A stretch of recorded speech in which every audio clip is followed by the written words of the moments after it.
मेरी तरफ से नमस्कार, जय हिंद, वंदे मातरम। आज अगर हम इस देश में सुरक्षित रह रहे हैं, अपने घर में शांति से रह रहे हैं, तो वो सिर्फ आप लोगों की बदौलत है। आपने अपने परिवार की परवाह ना करते हुए, अपने जीवन की परवाह ना करते हुए, अपने बच्चों की परवाह ना करते हुए बॉर्डर पर ग्लेशियर में दिन रात हमारे देश की सेवा करी है।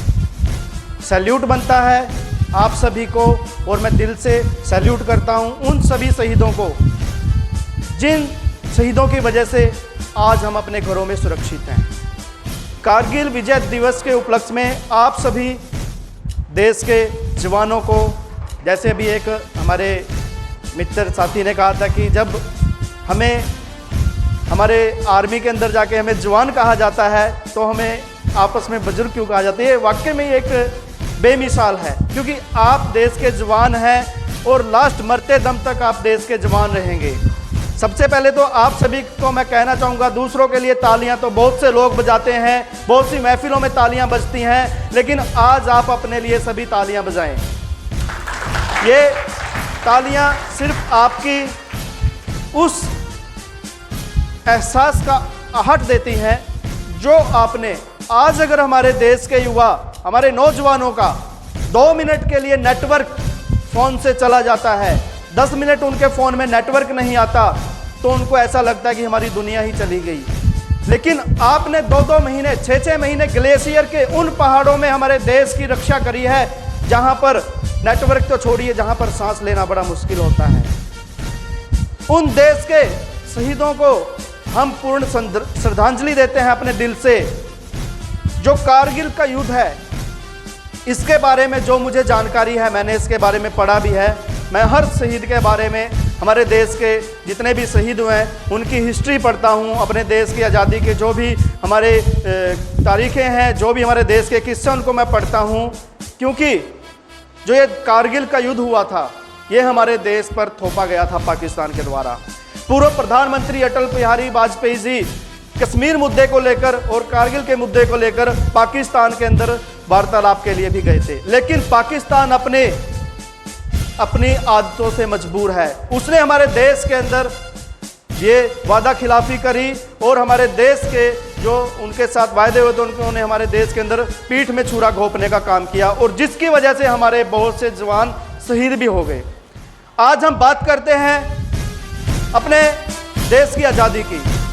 200 साल में अंग्रेजों ने हमारे देश को उतना नहीं लूटा जितना आज हमारे देश के चंद गद्दार नेताओं और चंद गद्दार अफसरों ने लूटा है। मैं कहने से गुरेज नहीं करता उन नेताओं के बारे में जिन्होंने अपनी प्रॉपर्टी बनाई, अपने बिजनेस खड़े किए, लेकिन इस देश के अंदर एक वर्ड ऐसा है जिसको हमेशा, जिस वर्ड का यूज करके हर देश का नेता, हर देश का राजनेता इलेक्शन में लड़ाई लड़ता है, हर देश का नेता वोट के लिए गली गली में जाकर वोट मांगता है, वो वर्ड है गरीब।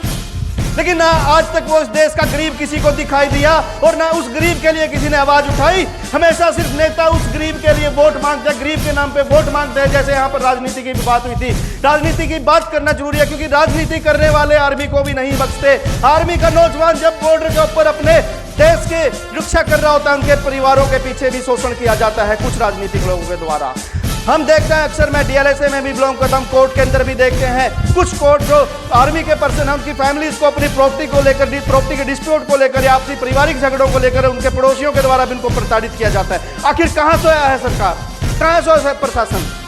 एक आर्मी का नौजवान शहीद हो जाता है, उसके परिवार को सांत्वना देने के लिए नेता दूर दूर से पहुंच जाते हैं, लेकिन जब आर्मी का परिवार शहीद होने के बाद, आर्मी का नौजवान शहीद होने के बाद, चंद दिनों के बाद, महीना 2 महीना होने के बाद, कोई भी आपको राजनेता उस शहीद परिवार से मिलता हुआ नहीं दिखाई देगा। कोई भी अधिकारी उस शहीद परिवार से मिलता हुआ उनसे ये नहीं पूछा कि आपको वक्त पे रोटी मिल रही है या नहीं मिल रही, आपके बच्चे स्कूल में जा रहे हैं या नहीं जा रहे। लेकिन सिर्फ चंद फोटो के लिए, चंद अखबारों की न्यूज में, मीडिया के बनने के लिए वो चंद नेता अपने वहां पर अक्सर वोट के लिए, अपनी जनता के लिए, हितैषी अपने आप को बड़ा दिखाने के लिए वहां पर पहुंच जाते हैं।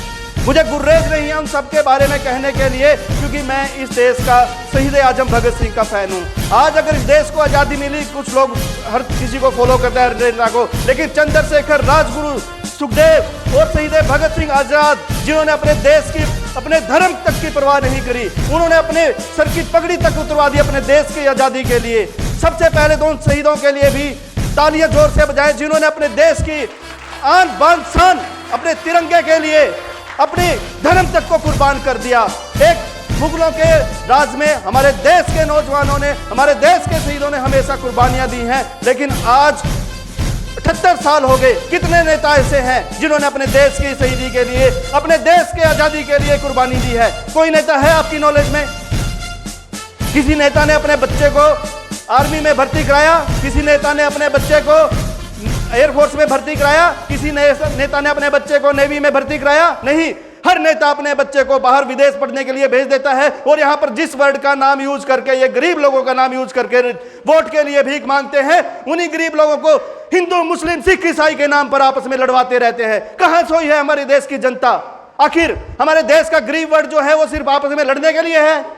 देश के बड़े बड़े जितने भी नेता हैं, चाहे सत्ता में है चाहे सत्ता से बाहर है, लेकिन उनके बच्चों का इतिहास उठाकर देख लीजिएगा। उनके बच्चे अच्छे यूनिवर्सिटीज के अंदर, आउट ऑफ कंट्रीज, दूसरे विदेशी संस्थानों के अंदर अच्छी स्टडी कर रहे हैं, अच्छे बिजनेस कर रहे हैं, लेकिन जिस गरीब वर्ड के ऊपर ये राजनीति कर रहे हैं, आज गरीब का गरीब वो वहीं का वहीं है। ना तो उस गरीब का 200 साल पहले कुछ हुआ और ना आज हुआ है। इसलिए मेरी आप सभी से गुजारिश है कि जो आपका जो एक तगमा लगा हुआ है शहीद आजम, और आप एक देश के नौजवान हैं और आप हमेशा उस देश के नौजवान रहेंगे। मैं ज्यादा ना कुछ कहता हुआ सिर्फ इतना ही कहूंगा, जय हिंद, जय भारत, भारत माता की, भारत माता की, वंदे वंदे, जय हिंद।